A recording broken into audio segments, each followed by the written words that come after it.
这种话你敢编，我都不敢信。官方脸书说柯志恩盗采砂石，自导自演，在赖清德上台以前不会出这种文宣的。今天的民进党已经低落到这种程度。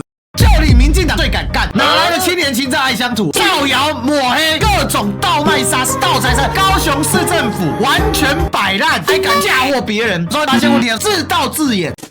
Ladies and gentlemen, welcome the host.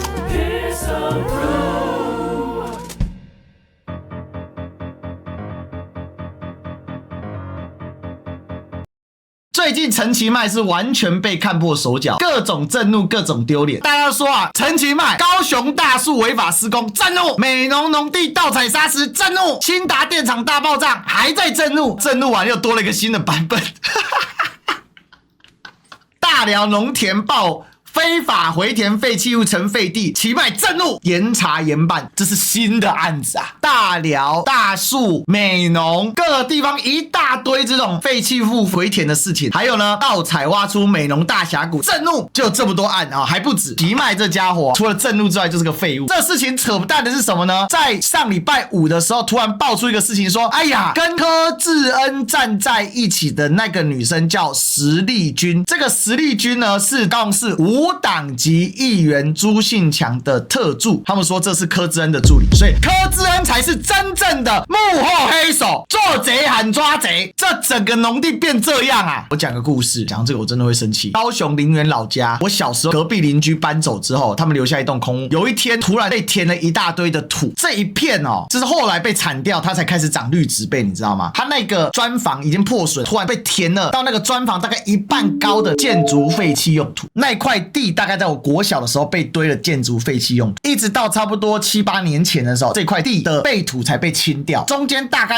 20年哦，不要说像这样长草了，更别说长任何的树。所以什么叫建筑废弃物？你自己看，这个东西真的很毒，非常毒。柯志恩当时就是接过民众的陈情，他才约上了高雄市的议员，然后去当地场勘。那为什么朱信强呢？因为朱信强议员呢，本来他就做这个里民服务，所以是这样子来的。本来这个事情爆炸了，陈其迈震怒也没效，因为高雄连三炸根本挽回不了。结果民进党发现了这个叫石丽君的人呢，是朱信强的特助，竟然就说是柯志恩的人。民进党高雄市议员郑梦鲁、市议员参选人张以礼，他就说啊，柯志恩就是自导自演。朱信强说立刻解除助理职务，绝不复短。因为朱信强也不知道是谁，他是地主之一啊。你看他还出来开记者会，这个说实姓地主2024年6月22日购入美浓区成功段470之一地号之后，在918经发局接获通报，挖了6公尺的坑洞，并在10月14号、11月7号之后违反土石裁决法，裁罚100万，要求恢复原状。那今年1月呢，坑洞更扩大，3月再次开罚之后，回填一个小丘，里面呢砖块、铁条、铝罐。实际有期间竟然还跟着柯志恩去看盗采案，所以就质疑说，你是不是自盗自采啊？都是你柯志恩的错啊！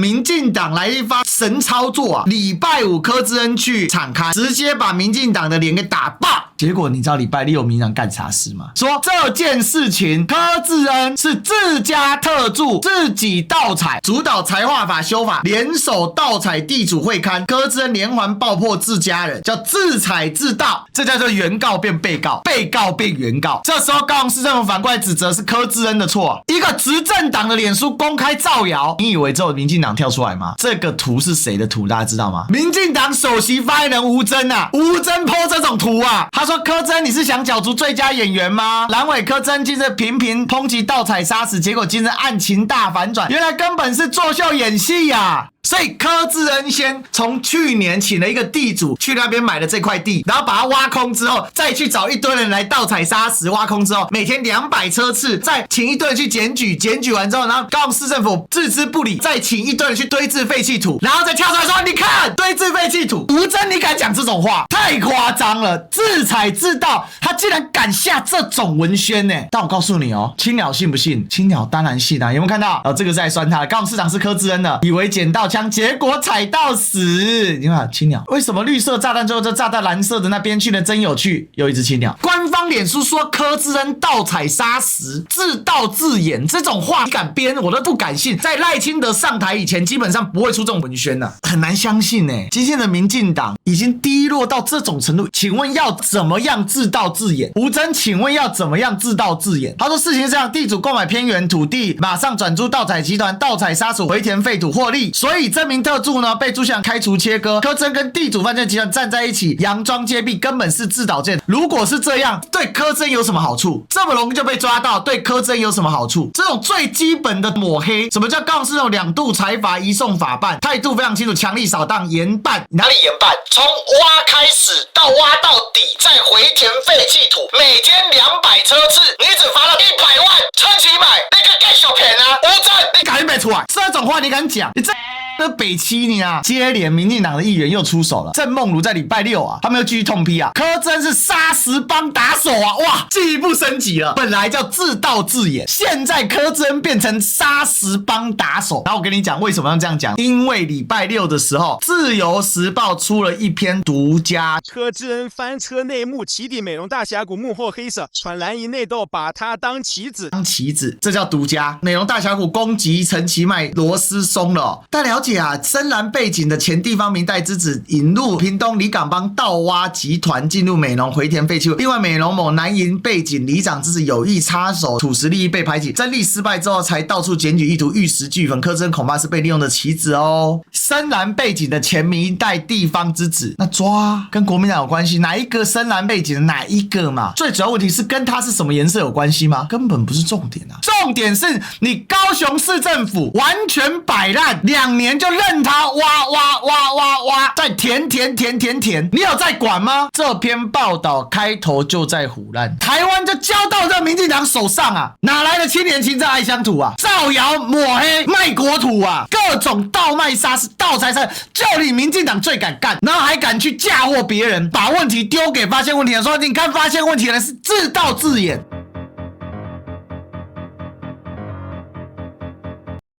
所以你看了柯志恩直接提告，我完全支持柯志恩这次彻底的提告。为什么会有这次大峡谷的事情？因为美浓进来啊，每一次柯志恩去就是一个又一个的大峡谷天坑啊，民进党根本不管啊，盘根错节的砂石利益集团。但是最好笑的来了，民进党抹黑柯志恩翻车，揭弊美浓大峡谷，假震怒真放纵，实信助理涉案根本不同党籍，实信助理是朱信强助理，过去是支持陈其迈的，这样一个这么简单的图，然后结果民进党竟然可以把它搞成说，哦，这个美浓大峡谷是柯志恩的哦。然后你看哦，有没有看到青鸟飞过来？我跟你讲，吴峥还在苦苦挣扎，马上被喷爆。美浓是你家邱立伟的地盘嘞，你怎么不谴责他？柯志恩去踢爆，代表他根本没有跟大砂石业者站在一起，好吗？你家邱立伟不管高雄大峡谷才是问题，好吗？你到底是会不会发言？不会发言就不要当什么发言人，是在哈喽。好，来我们来看一下邱莹在干嘛呢？邱莹装死装到极点，大雨特报，卢凯族来咯，香蕉补助来咯。在邱莹啊，还停留在新达火力发电厂啊，各位啊，邱莹，恁兜给人凹一个大窟窿，恁兜死人啊啦，赶紧等你啦。邱莹，那美浓大峡谷你是没看伊啦 ？Hello， 邱莹还在吗？不见啦，太夸张了。其实我阿公走之后，我没有很喜欢回高雄，有点触情伤情，你知道吗？还有一个点啊，就是心里面最深的点是什么，你知道吗？就是你在高雄你看到的，你真的是一种无力感。这个坑可以挖到这种程度，你整个家乡跟家园变成这个样子，然后他们还是继续支持民进党啊，那你高雄要怎么改变呢？高雄人不自救，不是我们这些北漂或者是外漂的高雄人能够帮助你。我们一开始搬出来，再来户籍就迁上来了嘛。我每次回高雄造势，我都是最热情的，因为我回去很多人我都认识。如果我真的要的话，我绕一场就是从头握手到尾。大部分会去造势现场的人，很多年前就认识历史哥了。我回高雄我是很开心这件事，而今年我真的心情上蛮沉重的。其实今天看高雄堕落成这样，然后你看民进党怎么处理高雄问题，当这种天坑被抓到变成大峡谷的时候，民进党的具体做法是什么？是处理柯志恩，他们不是处理问题本身，他们是处理柯志恩。绿色媒体不惜用独家爆料的方式，强行连看乱连一通，甚至说出20年前就这样的方式。为什么讲20年前呢？因为20几年前是吴敦义执政嘛，处理不了问题就处理发现问题的人，但是没想到问题越来越多啊，所以连处理发现问题的人的方法都越来越糟糕，越来越 low 啊。大家可能很难想象20几年都是同一个政党执政，而且烂成这个样子。其实回高雄我感受到的是一股窒息，这个东西你政党再不轮替是没有救的，它的整个利益根深蒂固，盘根错节，焦灼在里面，你没办法破，你知道吗？今天高雄的状况已经到了麻木不仁、药石罔效的程度了，所以高雄现在唯一的方法就是让民进党砍掉重练，民进党再换任何人上来都是这群政治利益分子。